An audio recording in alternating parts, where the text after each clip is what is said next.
it's now time for the entertainment news. Do you have anything to say? No, I just remembered on the Breakfast Club show where Thames was telling Charlemagne the God. Yeah, how to pronounce Ashake. Ashake. Like without the R. Okay, Ashake.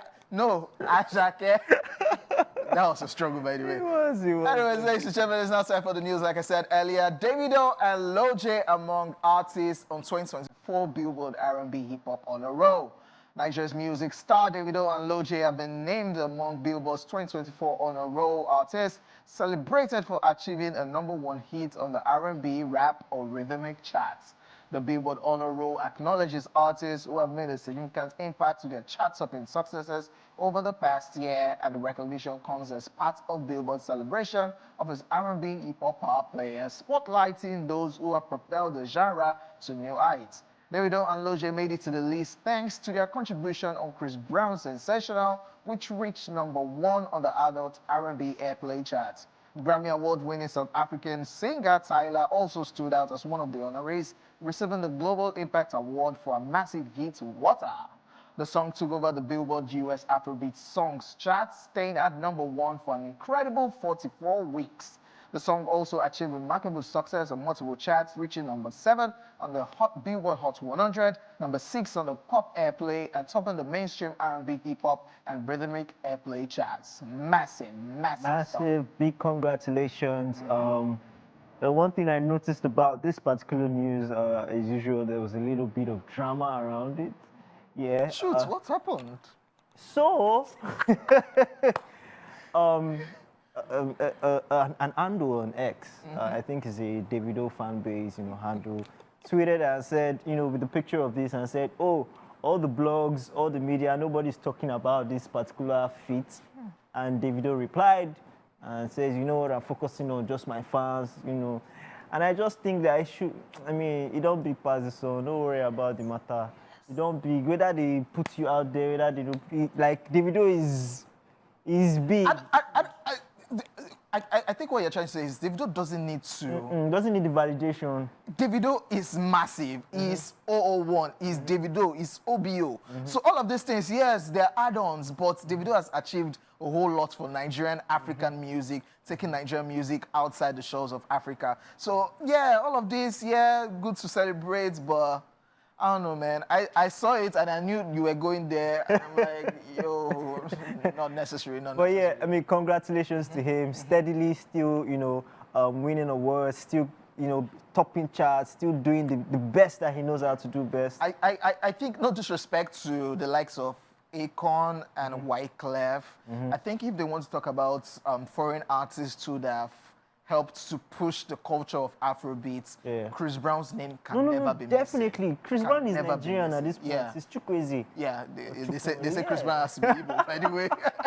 But he's one of the first artists back in the day from, the American culture, aside Akon and Wyclef. Yeah. He's one of the first to actually, go on the Afrobeats trend. He was one of the guys to just, he knew the massive potential of Afrobeats from way back. I remember when he started collaborations with Whiskey from way back, Davido. He has collaborated with everybody. Lojay, and that song is massive as well. So, and he's actually reaping the benefits of that now. Because he's having chart-topping songs worldwide with his collaboration. Working with Kid Dominant as a producer, giving him one of a big song also. Yeah. Doing our dance steps. Yes. Singing for Zumba Badiwe. Like this. I don't think of Chris Brown as an American artist again. He flows so easily with the pidgin and everything. Yeah. So yeah, massive. But congratulations to Davido. Congratulations to Lojay. Congratulations, Tyler. Yeah, she's Nigerian now. Yeah. All right, ladies and gentlemen, moving on to the entertainment news. Next up, Portable speaks on how Zlatan spots his relationship with Davido.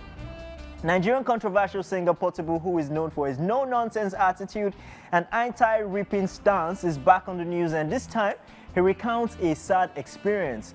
Portable shared during an interview that all was well between him and Davido until Zlatan came between them. Portable went on a tour in America earlier in the year where he met and hung out with Davido, who gifted him a pair of sneakers. after which he went on a rant on social media where he accused Zlatan of peddling false news about him to dent his relationship with Davido. According to Portable, he was in the United States searching for a foreign artist to feature when he got a call from Davido inviting him to hang out. But he shared that it was during his time with Davido that Zlatan told the Grammy nominee to be careful with associating with him.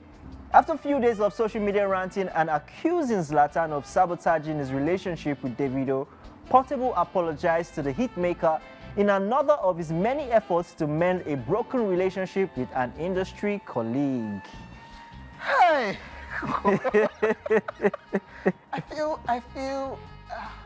I feel so bad. Yeah, I guess this is not the last we hear about this old drama with Zlatan and Davido. He has talked about it on his own platform, but this was another interview. So one thing I want to credit Portable for is if you offend them, either big or small, you will collect. Go clear you. I think the only person that it will not clear, of which during the interview, he even still touched on it, is Olamide. He said, Olamide, you be my helper. Now you push me come this industry. You go drop song, I go post your album. Baba, I offend you, I drop album, you no post me. You know, post me, Olamide that clear, yeah, we're together. Yeah. He one they nearly give, but he respects people like that. But this drama, it was really avoidable. I said it here. I remember saying it. I saw the future that this thing will come bite the video later. And look at how everything played out. He talked about he missed a gig, 2 gigs. Yeah. One was worth $6,000 because they needed to have dinner. What Portable just wants is, in his word, featuring. Baba for me featuring.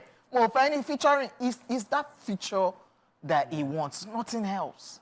I remember this causing some rancor on social media, and it caused a debate as to why Davido seems to be accessible to a lot of people. But that's who he is. You can't stop him from being who he is.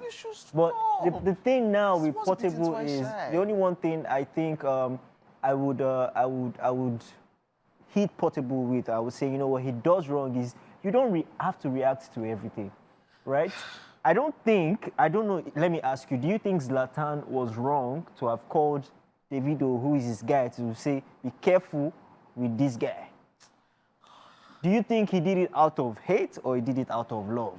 But Davido knew this. Davido definitely saw all the Osun State drama that they had during that political season. Davido probably saw the so-called collaboration with Dami Crane, Portable clearing the air that, no, not like this, not like this.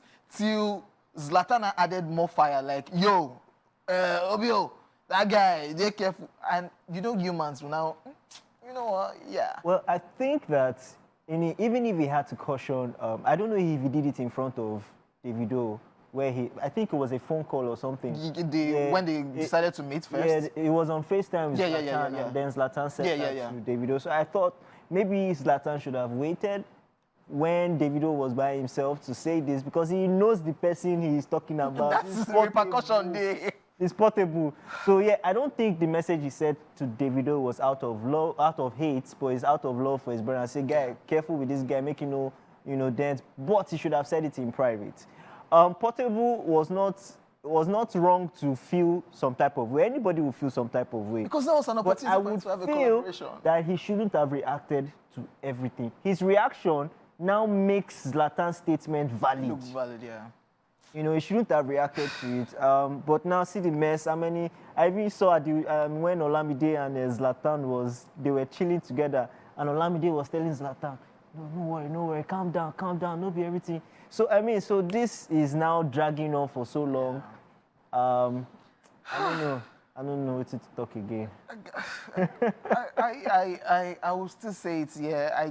I get it that that's the way Davido behaves. But I think it gets to a point whereby, look at the OVDM thing too.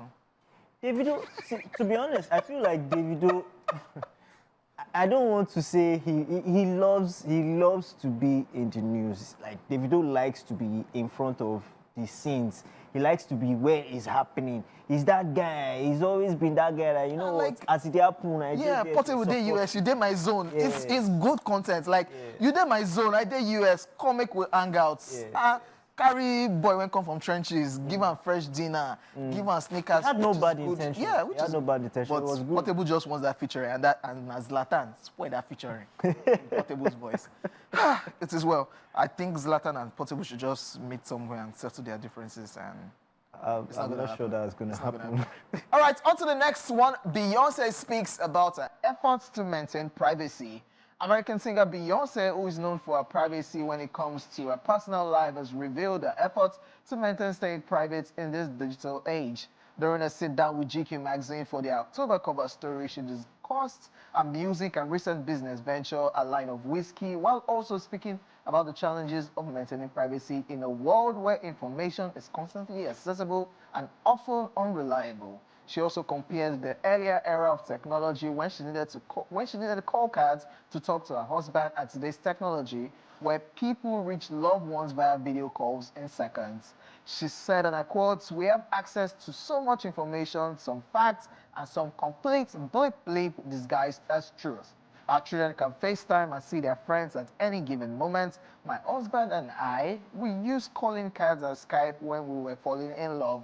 I couldn't afford the international hotel bills, so I literally would get international calling cards to call him. Just recently, I heard an AI song that sounded so much like me, it scared me.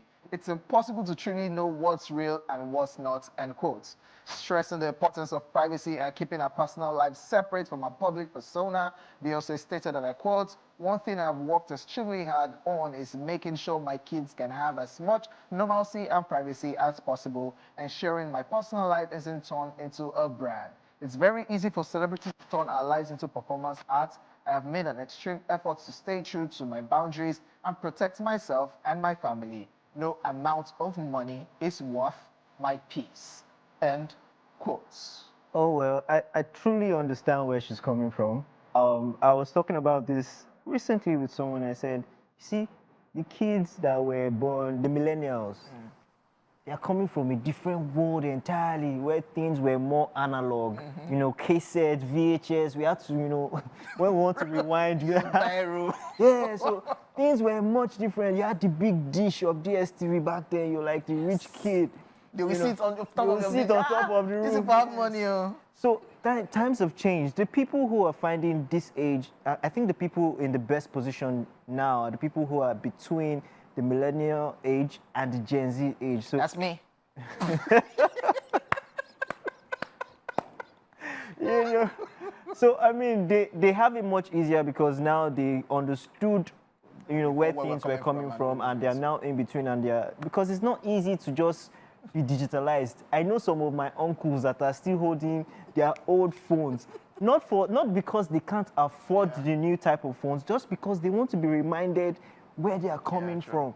You know, so it's so hard. I know how crazy. In fact, for men these days now, you know, you go cast this, you cannot do anything. They will catch you, video call you anywhere you are. Chai! They will catch you. Are you telling us something that we know? No, I just a talk based on my guys. Okay. Guys who are, Yeah, we're also talking about privacy. Yeah, it's really hard. And myself and Uncle Sean, that's Jay-Z, who happens to be my uncle. Uncle Sean. They've been able to, looking at their personalities, they've been able to separate, Yeah. in a way, Yeah. separate their public life from their private life. I think it's only Sar's face that we've seen out of the twins. Even before we saw Blue Ivy's face. Is it Sar that we've seen Abi Rumi? One of them, I know we've not seen one. So they've decided that, yo, it's when we want you to see the child's face, you will see. Yeah. I don't know if it's public, I can't remember. But yeah, they've been able to separate, which is very hard for celebrities like this because people are in your space. And she tends to make it worse. Beyonce doesn't, she has the massive following on Instagram, but yo, it's what I want to show you that I will show you on my page. Yes. It's who I want to follow, I will follow. Ellen DeGeneres even put up a billboard. Beyonce, please follow me. Yo, maybe she don't even see that billboard. Like, yo, I'm not going to follow. And that is how you tend to, even on the social media platform. She talked about AI. That is scary. That is scary. That is really scary these days. That you can just doctor things. Impersonate anybody's face, voice, song. You can get Lil Wayne on a song. Yes. without having to call him. Who should we get on our track, by the way? Let's do this. No damn. Yeah, we should get somebody on our track. The track that we write. Because now me be the person who get brain for this group. Now me be the face of the group now. Okay. Now me.